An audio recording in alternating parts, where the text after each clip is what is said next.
Ian, just sum up your overriding thoughts and feelings at this moment in time. Oh, just delighted. I'm delighted for the group, the amount of adversity we've been through over the last few years, to kind of rebuild kind of the teams over the last 4 years, and then give ourselves a shot with getting into the playoffs, and then giving ourselves a shot to get to a grand final, which is what we've accomplished now. But for us, it's not finished now. We've got one more job to do now, really, to kind of really achieve our dreams, really, and our ambitions of what we set out at the beginning of the season. What will it mean to you to obviously lead the team out at Old Trafford in front of maybe 70,000 people? I don't know, mate. I'll just be really kind of proud of obviously the group and what they've done this year. But I know I'll be going into a game there, so like I say, I won't be getting excited about the moment of walking out. It'll be about making sure that we're prepped the right way and we're doing our job. Does it make it that more bittersweet that the fact that everyone ripped Salford off at the start? Yeah, no, it does. It's quite nice, to be fair. I think we've been a breath of fresh air in the competition for where we've finished and what we've done in these playoffs. It gives other teams hope that if you think about how many teams have won the grand final or how many teams have been to the grand final, you probably, on one hand, you probably get them. So for Salford to do what we've done over the course of the season is a massive achievement by everybody involved. But like I say, what we can't do now is just think that's good enough to just get there. We need to make sure that we go forward now and we finish the job off. You got any words to say to Phil Clark? I think the players have answered him there. I didn't really see that. Somebody told me this morning actually, but I think the players have answered him there. But maybe give them a little bit of extra motivation, so can't grumble. That's the thing, though, your boys were written off at the start of the season, and you've sort of, that siege mentality, you seem to have thrived on that this season. Yeah, I think all the players, everybody, we rebuilt the team in the middle of the season last year because we had to do, because we couldn't get what we wanted to at the pre-season before. So we had to kind of cherry pick people who we thought could come in and kind of give us a basic start to the season, which we did, because obviously Marwan had left and players had been sold. And it wasn't the ideal situation, but there was no point in us kind of being down on that. We had to think about going forward and doing it the right way and bring players in who could get us some wins to be able to put us in a position. And then obviously people like Jacko and Joey at the back end of the season really kind of helped us because that kind of quality became available there. And then we was able to kind of build this season on the back of that, really, which gave us a good advantage going into the season. Nice one for Jackson tonight. I think his mum and his sisters have come over, so they're over for the grand final now as well, aren't they? Yeah, they're here. I don't think they were going to miss this one. I think they told Jacko they were just the girls coming over, but his mum wanted to surprise him. So she's been on the journey with him all the way through his career, so it's a really kind of touching moment. You see at the end of the game, you see Logan Tompkins, little girls running on the pitch with him, and Josh Jones, his lad, and Greg Burt's kids as well. And that's what the guys play for. They play for the family first and foremost as well. But like you say, I think it's a big kind of statement from the players as well to be wrote off. I mean, even people questioned us even being in the league at the beginning of the season as well, and basically just told us that we just need to focus on finishing above London. But we knew what we had in our group.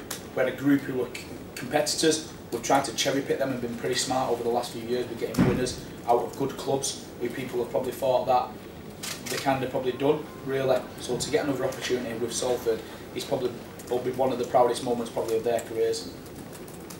Be the proudest moment of your career as well. 100%. It's a big thing, but like I say, it's not finished for me and for the players. It's not finished yet. We need to go there and have a real good dig at St Helens. Yeah, is that the biggest challenge this week, keeping a lid on all these celebrations and things? Oh, our group's good, mate. They're really good. Coming into this game, I thought there might have been a little bit too much excitement. We spoke last week before Castleford game about not kind of getting wrapped up in the emotion of it and using the emotion to energise you. You could see straight after the game there was quite a lot of emotion, but rugby players generally are emotional people, but they'll quickly come back down to earth and know that they can achieve something special and they can win something, and you don't get that opportunity. Like we just said there, you can name them on your hand how many teams have actually won the grand final, so to get in with a shot of doing that, you're 80 minutes away from doing that. Great support as well tonight, about 4,500 that way, and it'd be good if you could have that kind of figure every home game. Oh, it'd be brilliant. It'd be brilliant for us, because then it probably wouldn't mean that we're selling our team and chopping and changing every couple of seasons, which is what we've had to do.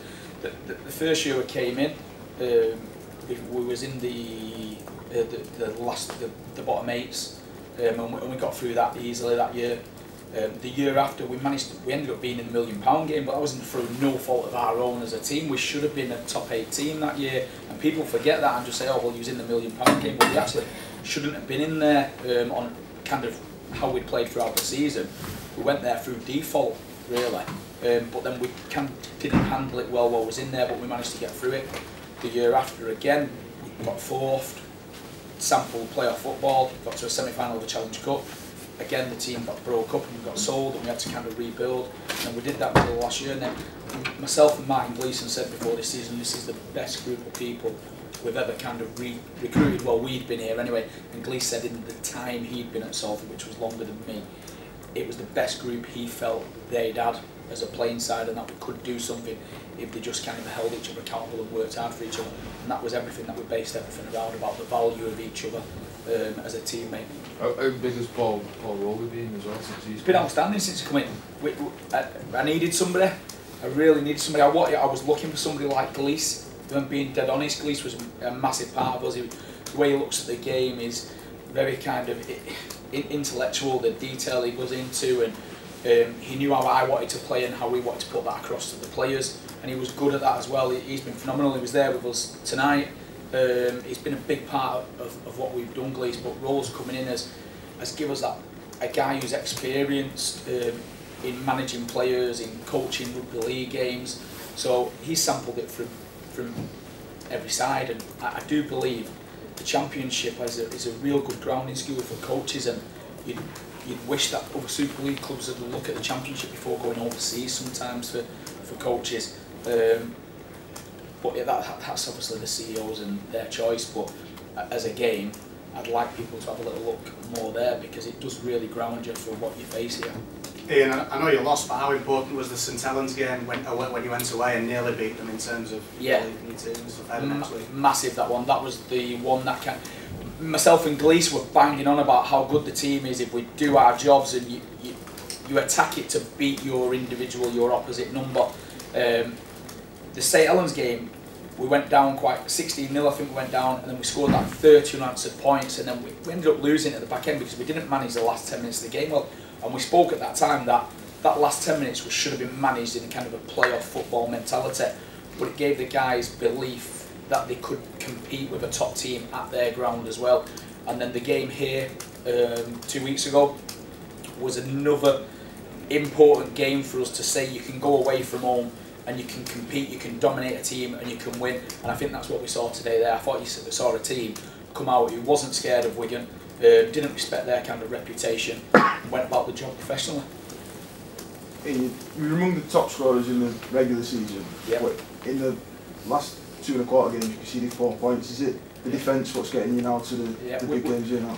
We've not changed tact. We've built our game on defence all through the season, and we know we can do it. We've probably upped it a little bit, if I'm being really truly honest. Probably 6 weeks before the playoffs, really upped it to kind of have more and more of a focus on D, because we know we've got attacking players, and D's going to win your competitions, it's going to win your big games, and that's what we knew. Like I said, myself and Glees, we spoke about all this in pre-season and how to do that, and I cherry picked off Glees's experience when he played for Wigan and how he'd won big games and what they'd done in them games to get the result as well. So like I say, he's been a massive part for us. I know he's not with us now. I'd love him to be with us next week, but I don't think he will be, because I think they've got a game as well.